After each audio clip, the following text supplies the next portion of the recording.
කිසිවෙකුට සම කරන හැකි ලංකාවේ විශාලතම ලැප්ටොප් එකතුව දැන් iMac LK අපෙන්.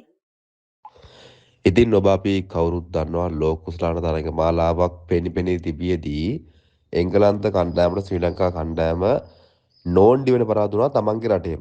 අපිම පිච්චල. විශේෂම කියන්න ඕන මේ එංගලන්ත ක්‍රීඩකයන් නවසීලන්ත ක්‍රීඩකයන්ට තියෙන ලොකුම ගැටලුව තමයි එයාලා හුරු වෙලා ඉන්නේ ගොඩාක් දුරට එයාලගේ රටේ පිච්වල. ඔයාලට මතක ඇති ගිය පාර ලෝක කුසලානේදී එංගලන්තය හොඳ ෆෝම් එකකින්දී එංගලන්තේ පළවෙනි වටේම කැපිලා යනවා. ඒ කැපිලා යන්නේ වෙන කිසි දෙයක් නිසා නෙමෙයි එයාලට පිච්චුරු නැති නිසා. ඒ කියන්නේ අපේ වගේ රටවල් වල. ඉතින් ලංකාවේ උන් හැමදාම සෙල්ලම් කරන පිට්ටනිය. හරිද? හැමදාම සෙල්ලම් කරන පිට්ටනියේ මේ අක්කු චාටර් වෙන්නම පරාද වුණා. ඔව් පන්දු අර 50 තරගෙත් පරාද වුණා. 20 තරගෙත් පරාද වුණා.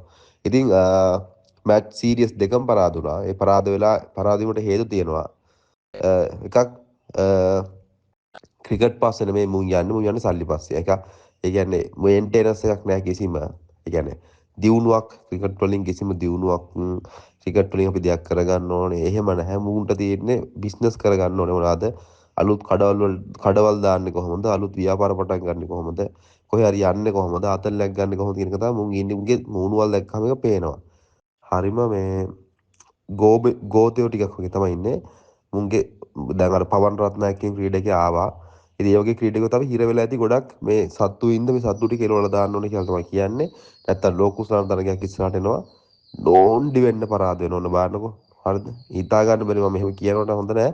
නමුත් මුන් පළවෙනි වටේ ජයග්‍රහණය කරයි ඔය නිකන් පොඩි රටවල් වලට ගහලා. හැබැයි නෝන්ඩි වෙන්න පරාද වෙනවා කියලා තමයි වාර්තා වන්නේ. අපි බලමු. මේ ලොන්තෝ ගොඩක් අයින් වෙනවා. ඉතින් ඉන්න වැඩ බැරිට ආසන ටික ගොඩක් අයින් වෙනවා කියලා වාර්තා වෙනවා. ඉතින් අලුතෙන් සුද්ධ කරලා අලුත් දෙයක් කරන්න වෙනවා. ඉතින් අපි ආසයි අපේ රට ජයග්‍රහණය හරි නිකන් අවසන් 4 දෙනාට හරි යනවට. ඉස්සර අනිවාර්ය ෆයිනල් යනවනේ. ඉතින් මේ ලොන්තෝ ගැන ඔබට සිතන අදහස පහතින් දක්වන්න අමතක කරන්න එපා.